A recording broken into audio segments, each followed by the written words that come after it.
Hi, my name is Elaine Leeder, and this podcast is called From Despair to Repentance, Jews, Spirituality, and Prison. This program is sponsored by the Institute for Jewish Spirituality and Society, where I am a fellow.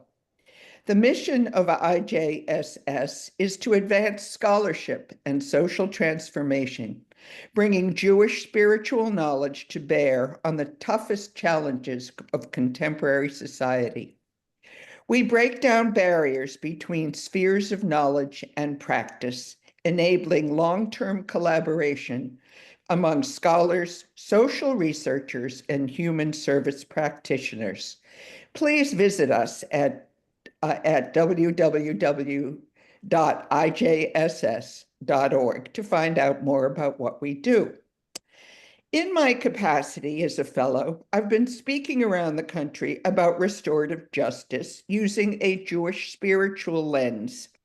This year marks the first year with podcasts, bringing you people who are engaging in the work on the ground with real people, but imbuing what we do with a spiritual practice. To that end, this is my second broadcast, and I am bringing you Harriet Rossetto and Rabbi Mark Borovitz. Harriet started Beit T'Shuvah over 30 years ago with a tremendous humanizing task to help broken souls and change a broken system.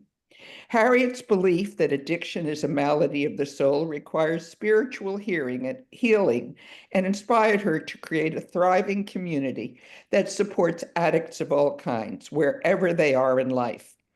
Her greatest reward has been participating and witnessing the miracle of this transformation. Mark Borovitz was officially ordained in 2000 at the University of Judaism with a master's in rabbinic literature. Rabbi Borovitz combined his knowledge of Torah and street smarts to shape his calling, helping recovering addicts find their way into the world. He's a spiritual leader, an author, a senior rabbi, a CEO, an ex-con, a recovering alcoholic, and overall an anomaly. He's able to reach both the addict and the congregant and destigmatize this life-threatening disease. Hello, Harriet. How about if you just kind of lead off now and tell us about us and you and what you do. Well, I was attracted to your first message, what's a nice Jewish girl like me doing working with Jewish criminals? And that was my line. So I felt an instant connection. And how that happened for me, I had always been looking for a mission. I'm a social worker by trade, but I never fit in anywhere. In social work school, they told me I had unresolved adolescent authority conflicts. So I didn't fit in the mainstream world, and I was looking for somewhere where I could belong. And a friend of mine who was into metaphysics referred me to a woman named Janet Levy, who worked miracles. And I was a non-believer in anything. I didn't believe in miracles, but I was pretty destitute and desperate at the time. And I went to see this woman, and she said, "What is it you want, my dear?" And I said, "That's my problem. I don't know what I want. What I want is I want to know what I want." And she said, "Do you pray?" "No, I don't pray, lady. I'm a Jewish intellectual. We don't pray." She said, "I'm going to pray for you. Father of the universe, take this woman by the hand and guide her to her rightful work. She knows she wants to make a difference in the world, and she doesn't know how. Now you just pay attention." Well, I was unemployed. I was about to be unhoused, and I had left social work, and I didn't know what to do. And something told me to look under social work in the LA Times Classified. And there it was, the smallest ad on the page.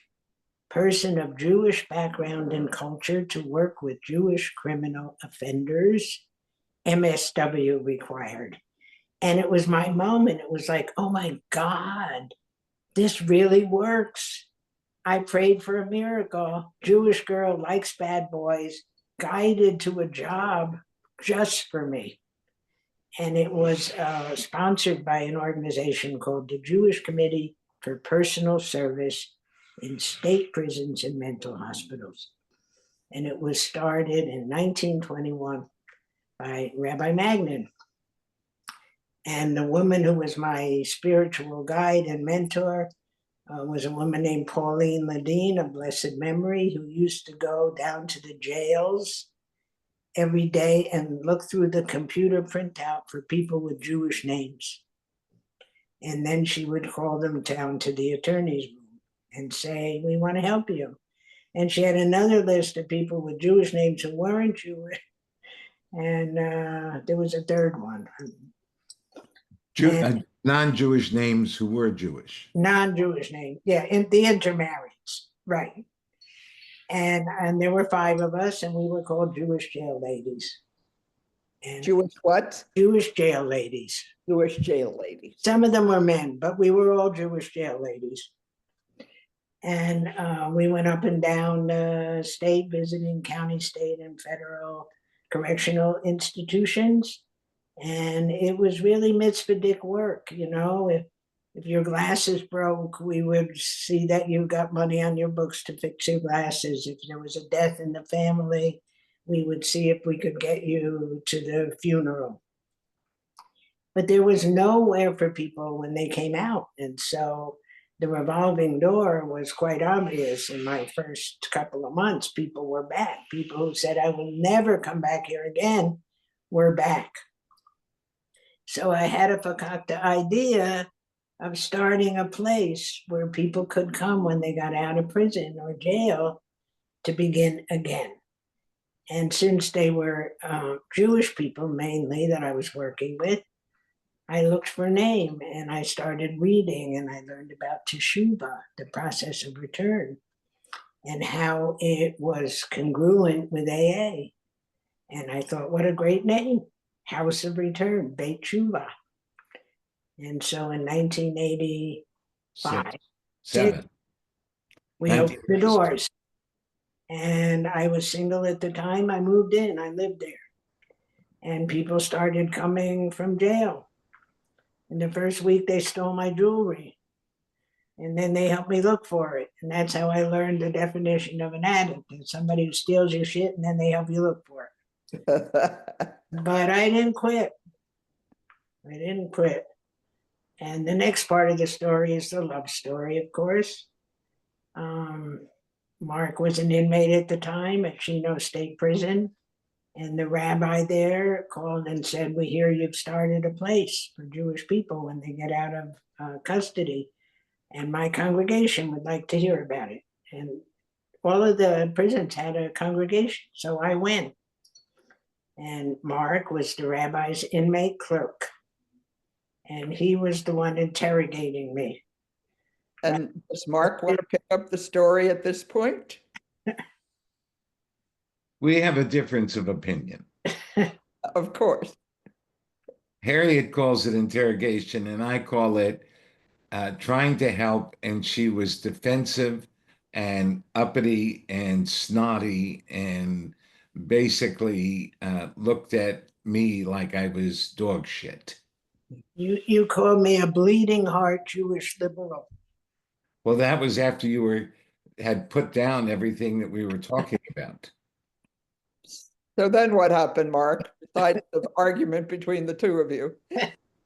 So Harriet said, if you're so smart, asshole, when you get out, come help me. And I got out in November of '88 for work furlough, 3 months early, 4 months early, and from my parole. And I was a salesman with a criminal record of theft and frauds. So nobody was looking to hire me. They wouldn't let me be a traveling salesman, and I couldn't get a license to sell cars. So I walked up the steps of Beit T'Shuvah and I said, here I am to help. And that started. It started a love affair with Beit T'Shuvah. It started a love affair between Harriet and myself. And it gave me purpose and passion. And I had also been looking for that for a long time. And what did you do? What did you all do? Well, so we did everything. People would come out of jail and prison, and we would make sure they had a bed. Um, if there wasn't a bed available, we used a couch. We wound up in a ramshackle house in Barrio adjacent, down by Alvarado and Beverly in Los Angeles, with 31 people in it. And then we opened up a woman's house because women wanted to come. And it was whatever somebody needed in order to heal. We went into what would help them be a better human being. So we started, of course, every day was Torah study, 6 a.m. Then there was breakfast. There was cleanup. There was making your bed. Harriet's very big on making your bed. Yeah. As an antidote to why bother, to existential despair, an act of caring and mattering. Makes sense. And then there were different groups. Harriet ran some of the social workers who worked for who were Jewish jail ladies. They did that. And I was Harriet's secretary for a while. Then I became a Jewish jail lady. Uh, and I finished my undergraduate degree and went to rabbinic school. Yeah, tell me that story, Mark. Why did you choose and how did you become a rabbi? Well, I knew I wanted to be a rabbi when I was in prison because my recovery started in prison, even though I didn't stop drinking then. But my recovery started then. Rabbi Mel Silverman, of blessed memory, um, when I saw him after I came back for the second time to the state penitentiary, I said, "Are you going to cut me loose?" And he said, "How could I cut you loose? You're a Jew, you're one of my own." And I cried. And I started to study with him. And the one the Shabbat after the Monday after the Parsha by Vayishlach, where Jacob wrestles with the angel. I said to Rabbi Mel, I says, "Rabbi, how many people saw God face to face?" He says, "Only Moshe." I said, "But Rabbi, it says it right here in the text from last Shabbos's Parsha that um, Jacob saw Elohim panim al panim." Well, Mel asked me for all these references. He was on the phone. He was there until 5, 6 o'clock in the evening till he finally got a response. He says, "Moshe was the only prophet that saw God face to face." And the two of us just started laughing. But he turned me on to Rabbi Abraham Joshua Heschel. He turned me on to the idea of tshuva with Maimonides and to Rabbi Abraham Joshua Heschel, who has been a constant companion of mine since, um, yes, since 1987. Okay. And Harriet, let's bounce back to you. I'm really curious about your work and your Jewish identity and your life being the Jewish jail lady and Beit T'Shuvah. Well, the way I was directed and the miracle that felt like to me changed my consciousness from being what's the point, nothing matters, existential angst and despair to really believing that there is a cosmic connection. And I began to find a path to wholeness of self within Judaism. I knew I had these disparate oppositional inner voices, the good girl and the one who liked bad boys, and I was never able to put them together. I was one or the other. And so my mission became moving from either or to both and. to wholeness. And I found in Judaism a path to wholeness, that all of the teachings, the good inclination is good and the evil inclination is very good, which got rid of the shame of the one I didn't like, and embracing the shadow part of yourself. And so my Judaism is more of a philosophical, psychological journey to wholeness of self. And Mark created the community, the Jewish community. We had Shabbat services every Friday night. We put together the psychology, the spirituality, and the 12 steps of AA in a very neat package. I'm curious, is Beit T'Shuvah still going? Is it a Beit lot? T'Shuvah is still going. We are not still at Beit T'Shuvah. At some point or another in nonprofit land, founder syndrome becomes an issue for people. And it was time for us to retire. I wasn't yet quite ready, but okay. Let's put it this way. We weren't necessarily aware that it was time for us to retire. They let you know. So we were retired very nicely, etc. I see. The board wanted the world changed. Cancel culture and litigiousness and the way we did stuff was not within the lines. I see. Right. We had relationships. If people were in one, we let them live together at Beit T'Shuvah. Stuff you don't do. I see. Now, I wouldn't say it's stuff you don't do. See, I think here, Elaine, when you asked what was it like, we met every person where they were at. Instead of trying to put a round peg in a square hole, we built a foundation and a community and a safety net around the person, with the understanding that they were part of a community, so they had to do the same with everyone else. So no violence was allowed, and all that stuff. But it became where everybody knew that it was an individual program, because every person is different and the spiritual needs of everybody, while generally the same, specifically are different. So Harriet came up with this idea that when someone was acting out, if one staff member thought that they could help that person was kept, as opposed to the usual majority rules. So in looking at it, yeah, it's not politically correct. It's not the evidence-based bullshit of Samsha and everybody else.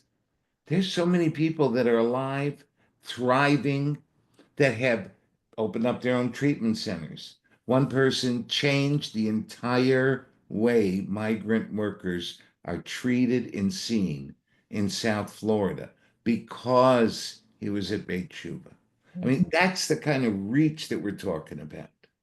This is actually a good segue. I'd like to ask you, either of you, but Harriet, after you say whatever it was, to talk about some of the specifics about the transformational process that you saw. But please, Harriet. But what I wanted to say, and this is part of it, if I had to stand on one foot and say what made Beit T'Shuvah work, it was community. Community is the healing agent. And that was reinforced by Johann Hari, who said that the opposite of addiction is not sobriety. The opposite of addiction is connection. And that and it's no accident that the guys you buy your drugs from are called the connection. People seek connection. And everyone at Beit T'Shuvah found a way to belong.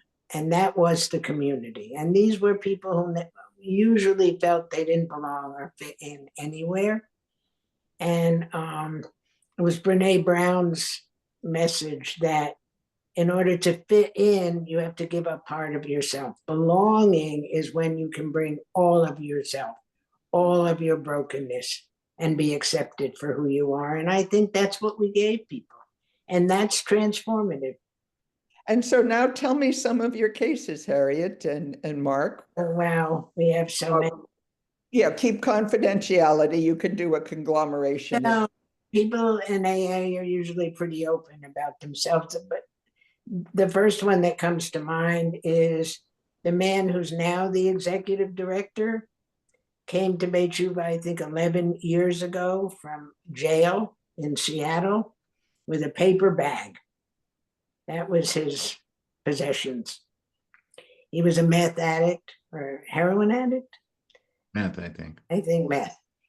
And he responded and he came up through the ranks. And first he was an intern, and then he was a counselor, and then he went back to school and he got a master's degree. And then he became director of Clinical services. clinical services. And then when the executive director retired, he became, and he is now the executive director. That's a journey. Mm-hmm. And for me, my greatest high in life has been witnessing that kind of transformation of people and sharing that with them. How many people would you say you've impacted through your work over the years and years? Well, we have an active alumni group of maybe 300 people who show up for a picnic every year, people who still come back to celebrate sobriety birthdays at Shabbat, any Friday night, 4 or 5 of them at least. People with 25 years of sobriety come and take cakes. We get messages all the time from people, you saved my life. Who was your favorite, Mark? John? Well, yeah, I mean, I got a bunch of them. So one person, and he's been kind of public about it, but he went through the program 3 times. It took 3 times for it to stick. The third time it stuck. Um, he he was in he came back and he was having a pancreatitis attack, and so he went over to the hospital, and I went to visit him, figuring, okay, he'll go through whatever and come to Beit T'Shuvah, and he started to tell me about this amazing young woman in the hospital, and he's in the medical ward and the psych ward because he's also detoxing from drugs. So I said, "Oh, okay," and when am I coming? I said, "Soon, call me tomorrow." He called me like 3, 4 days in a row, and he's telling me about this amazing woman. And on the 5th day, he calls me, and I said, "What's happening?" And he's telling me, and I says, "How's the girl?" He says, "Rabbi, she's fucking nuts." I said, "I'm picking you up now." And John and I, and John and a community really formed where he got so into ethics and into Yiddishkeit, into Torah, that and especially Rabbi Heschel, that when the Coalition of Immokalee Workers wanted to meet with him because he has a family farm in South Florida, tomato growers. He said, "Okay." He says, "Let's have a cup of coffee. I don't want lawyers. Let's first sit down and see if we find some common ground." And he did, and he wound up signing an agreement with them that broke ranks with all the other growers. He was the first grower to do it. The rest of them had to afterwards. A But union contract or something? Is that not what a it union contract, but it's similar. They're not a union, but just workers' a contract? fair food contract. And at the signing of it, the formal signing of it, I was there, and John quoted Rabbi Heschel. He says, Rabbi Heschel says, "Some are guilty, all are responsible. My company has been guilty, and now we're being responsible."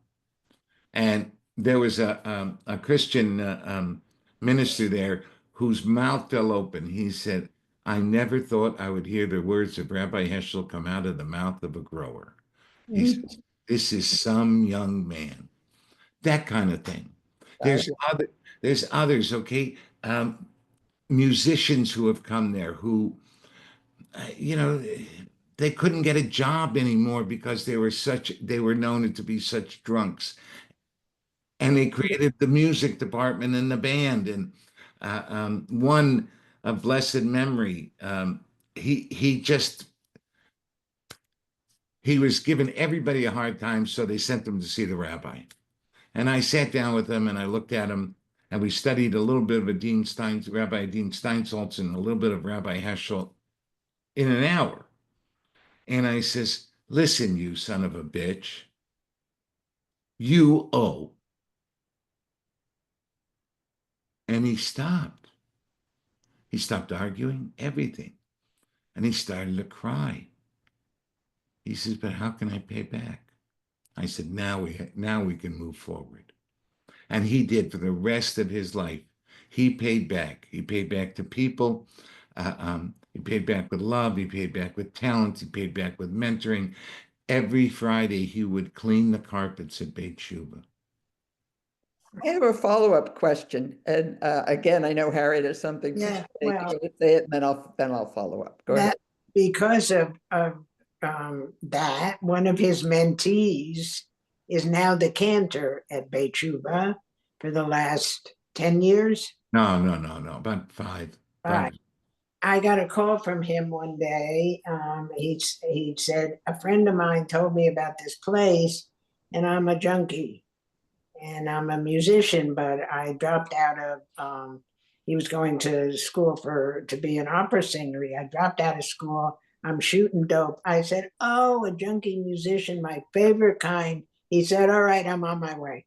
He was mentored by the man that Mark talked about, who took him under his wing, and together they built our music department. And Nate's still there as the cantor. Now, Mark mentioned earlier that people go through the program. So what is the program? Is there an organized, systematic program, and how long does it run, and what is it all about, if there is such a thing? Oh, it was a long-term residential program, open-ended. Since we were not getting government money or insurance money, you could stay as long as you needed to. We had a man who lived there for 18 years. He was schizophrenic. As long as he was at Beit T'Shuvah and he could get his meds, he wasn't in jail or on the street. And when his father was dying, I promised him that his son would have a home at Beit T'Shuvah forever. And he lived with us for 18 years. And he didn't always live by the rules, and sometimes he brought home hookers, but we made exceptions because he So needed. what about the program? Yeah. Okay, so the program was here's a day in the life. 6 a.m. or 7 a.m., depending. We had men's Torah study and women's Torah study. Flipped them off, switched them. We separated them not for any religious reason, but because the spiritual maturity and the spiritual needs of the men and women were different. And when they were together, the men would try and show off and all that bullshit. So we wanted to get rid of that. Then they would have breakfast, they'd make their beds, etc. 9 o'clock, there was a group for all. It was a house group where all the people would come together. We'd go over stuff if there was a problem, if there was an issue, whatever. Then 10 o'clock, everybody had time to do AA work, whatever. 11 o'clock, there was another group. There were different groups, okay? There was a big book study. There was a meditation group. There was Relationship group. There was groups on, we did a hip hop Heschel where we would study Heschel and then put people's responses to beats. And this went on throughout the day. There was always a group. There was a theater group. And there was a music group, okay, like music theory. And social enterprise was added at some point so that we had a graphic design and marketing company on site. We had a thrift store. People would go to the thrift store. That would be part of their house job. Everybody had a house job. And then AA meetings, okay? I mean, in the evening, 5 nights a week, people went to AA meetings. Thursday night, we had an in-house meeting. We called it L'chaim. And Friday night was Shabbos. Now, Shabbos services were a combination of an evangelical preacher, me, uh, a rock concert, the music, and a gratitude meeting where we did tshuva every week. People would make their amends and they would say what they were grateful for.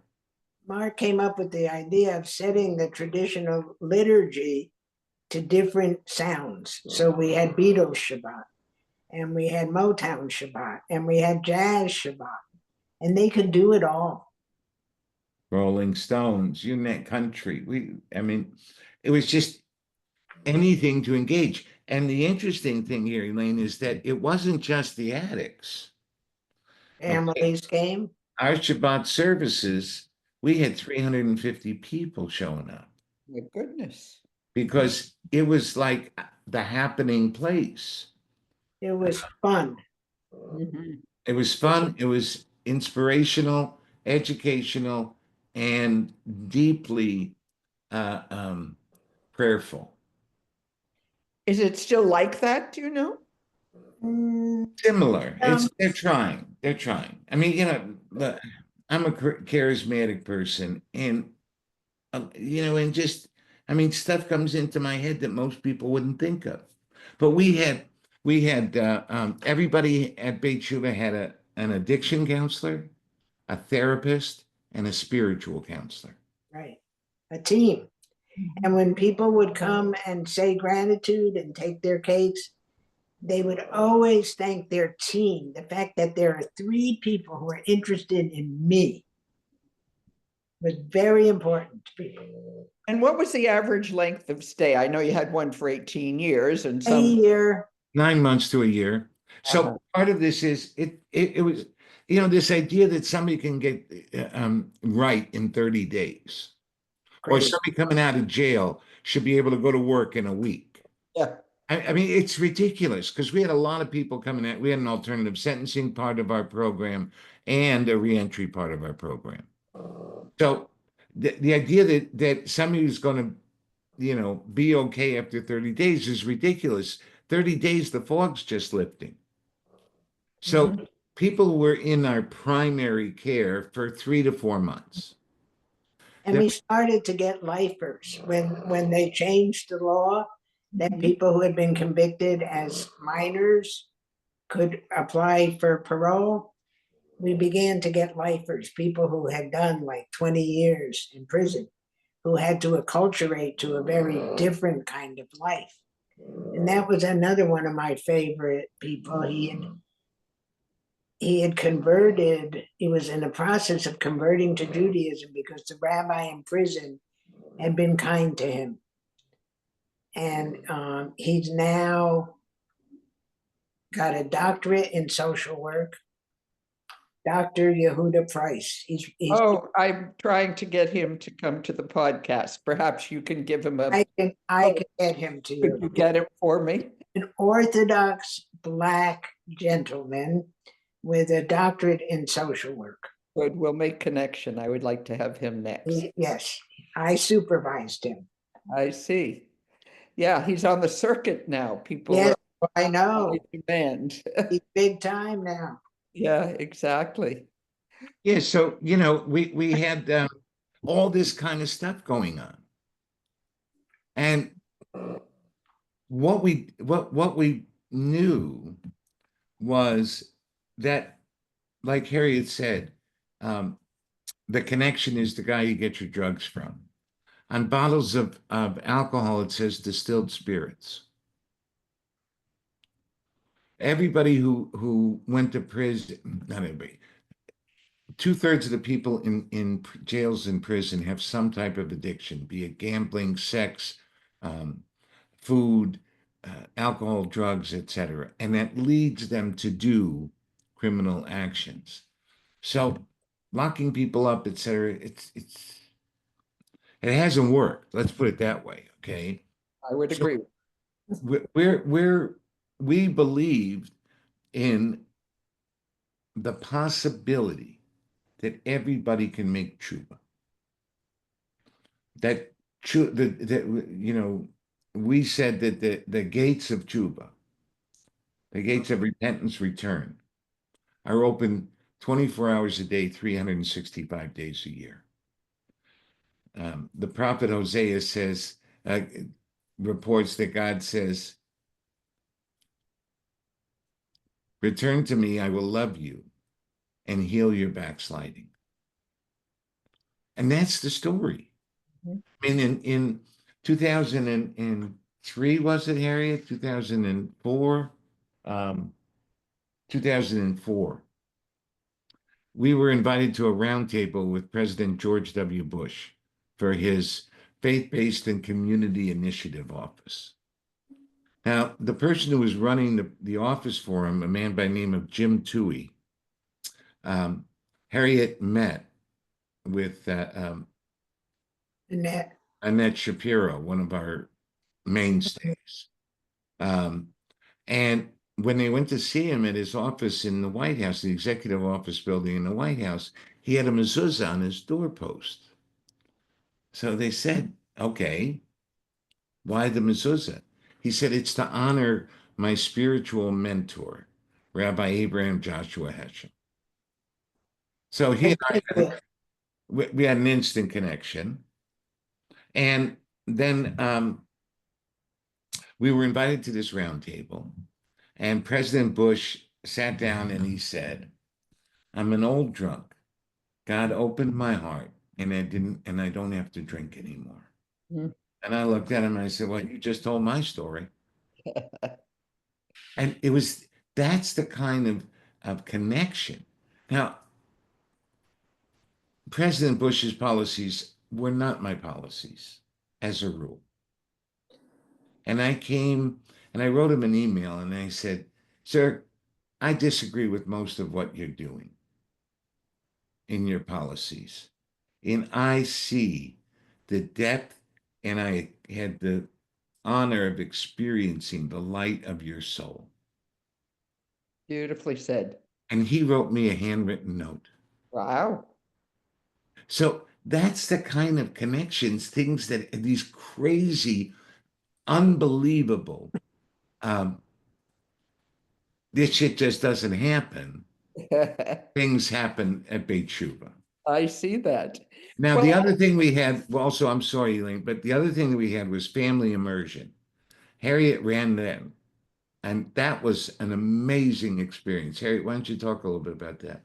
Well, addiction is a family disease, and the whole family has to heal. And so several times a year, we would invite families to come for 4 days and have an intensive, they would do all the things that their loved one at Beit T'Shuvah did. They would go to the groups and they would have process groups and therapy, and they came to Shabbat.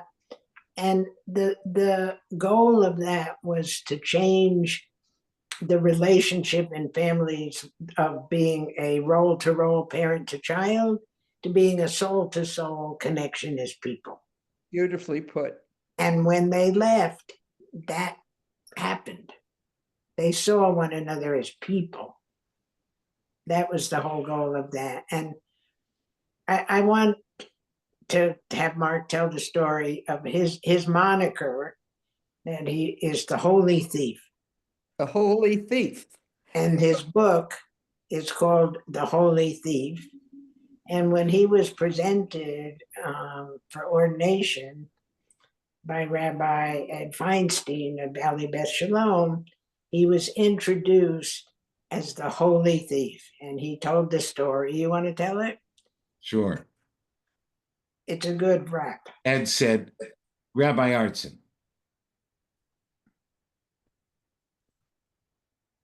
the sainted Dr. Susanna Heschel had spoken at my ordination. He says, Dr. Heschel's relative, sainted relative, Levi Yitzhak Berdichev, told the story about about a thief. He says the guy was a thief all of his life. When he died, he went down to hell. Standing in line waiting for Satan's final decree, he saw underneath Satan's feet a bag labeled Sins of the Children of Israel. At that moment, the thief knew why he had been a thief all of his life. With swift dexterity, he grabbed the bag, threw it into the fires of hell. Satan was going to kill him, and all of a sudden an angel came and took him up to heaven. Rabbi Artson, the holy thief of Beit T'Shuvah did not have many descendants. I would like to present one for ordination tonight. I love the story. Rabbi Mark Borovitz, the holy thief of Beit T'Shuvah. Fabulous story. That's a beautiful wrap, Isn't it? actually. Beautiful wrap. I wonder, though, if there's anything that either of you might like to say kind of in conclusion of this, for this really delightful interview. I've really enjoyed the two of you very much. So how would you like to wrap up? Anything you want to say? Harriet, I'll let you go first. I thought that was a wrap. Okay, we'll call it quits. I enjoyed being here. I think the takeaway is that Judaism has something to offer people to become whole and holy. And oftentimes, I think it is not presented that way to young people, and they're leaving. And that if it were presented the way we presented it at Beit T'Shuvah, many more people would embrace Judaism. Hear, hear. Mark? Yeah, I would just like to say that to all the people listening, please, when you're working with people, see them as a human being. Rabbi Heschel wrote a whole article about the patient as a person. We're not our diseases. We're not our worst actions. And the more we can see the soul and open up, let go of our preconceived notions. Rabbi Heschel says that the greatest hindrance to knowledge is our adjustment to conventional notions and mental cliches.